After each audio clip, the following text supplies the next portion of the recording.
오늘 물가관계 차관회의로 가보세요. 사실은 어떻게 보면 금융협의회 내용보다 우리 시청자분들이나 국민들께서는 물가관계 차관회에서 이 쌀 비축미를 풀어서 쌀값 좀 안정시켰다는데 예 아마 더 관심들이 많으실 것 같습니다. 쌀값이 워낙에 많이 올라서요. 쌀값이 지난해 이제 80kg라고 하면 우리가 얘기하는 한 가마니에요. 그러죠. 한 가마니에 지난해 한 12만 원대까지 떨어졌어요. 지금 19만 원대거든요. 그러면 근두 배네요. 그렇습니다. 많이 올랐네요. 정말 많이 올랐습니다. 그런데 이게 왜 올랐냐를 보면 네. 정부가 너무 많이 구매를 해서 올랐어요. 지난해 37만 톤이라는 사상 최대 규모로 구매를 했거든요.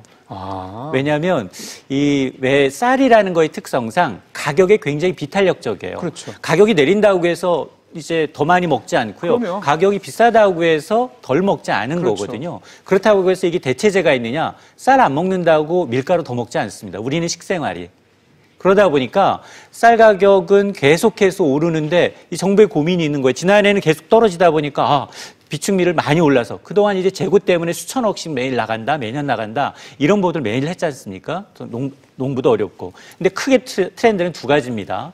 재배 면적이 계속해서 줄고 있고요. 수요가 계속해서 줄고 있습니다. 그러다 보니까 정부는 그 비축미 구매를 굉장히 늘렸는데 오히려 이게 역설적으로 이제 풍자까지 이제 겹치고 이제 이런 날씨 탓까지 겹치다 보니까 가격이 오히려 뛴 겁니다. 그러다 보니까 비축미를 풀겠다. 이제는 정부가 이제는 농민들이 반대하는 거예요.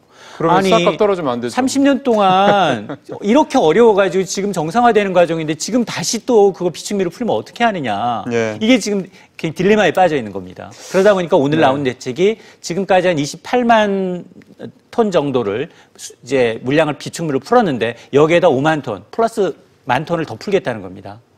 이 1만 톤의 경우에는 당장 이 도시락 하시는 분들 자영업자들한테 주로 한다고 그러대요. 그렇습니다. 주로 하고요. 그리고 이제 시중에 이제 이 풀릴 수 있는 만도 이제 5만 톤 정도를 더해서 6만 톤을 필겠다고 하는데 이 농민들의 반발 어떻게 잠재울지가 좀 관건입니다. 글쎄요, 뭐 농민분들이야 지금 한창 이제 쌀값 좋으니까 수익이 늘어나시니까 당연히 그게 원하시긴 할 텐데 사실은 일반 국민들 입장에서 봤을 때는 말씀하신 대로 12만 원에 먹던 거를 좀 19만 원 근 두 배로 줘야 된다고 그러면 사실은 체감적으로 굉장히 큰 거거든요. 그렇다고 쌀을 안 먹는 건 아니지 않습니까? 옛날처럼 많이 안 먹더라도. 맞습니다. 그러면 이렇게 비축미를 풀어서 쌀을 좀 쌀값을 안정시키면 좋겠는데 그럼 이번에 푸는 비축미가 일반의 그 쌀값을 정말로 이렇게 떨어뜨리는 효과는 있는 걸까요?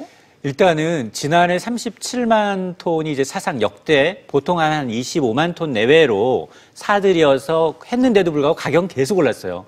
근데 이게 하반 경직성이 굉장히 좀 둔화됩니다. 그러니까 선제적으로 많이 올리고 그 다음에 이제 후행적으로 움직여요, 가격이. 그러다 보니까 이번에 대책이 나와서 5만 톤을 추가한다 하더라도 가격 상승이 좀 더 이어질 수 있습니다. 당분간은? 그렇습니다. 그러면은 당장 비축미 푼다고 그래서 우리 소비자들께서 이제 쌀값 좀 이제 좀 싸졌네 이렇게 생각하시려면 아직은 좀 그리고 멀었군요. 추석 지났지만 바로 이제 넘어가면 설을 있거든요. 그러다 보니까 명절도 그렇죠.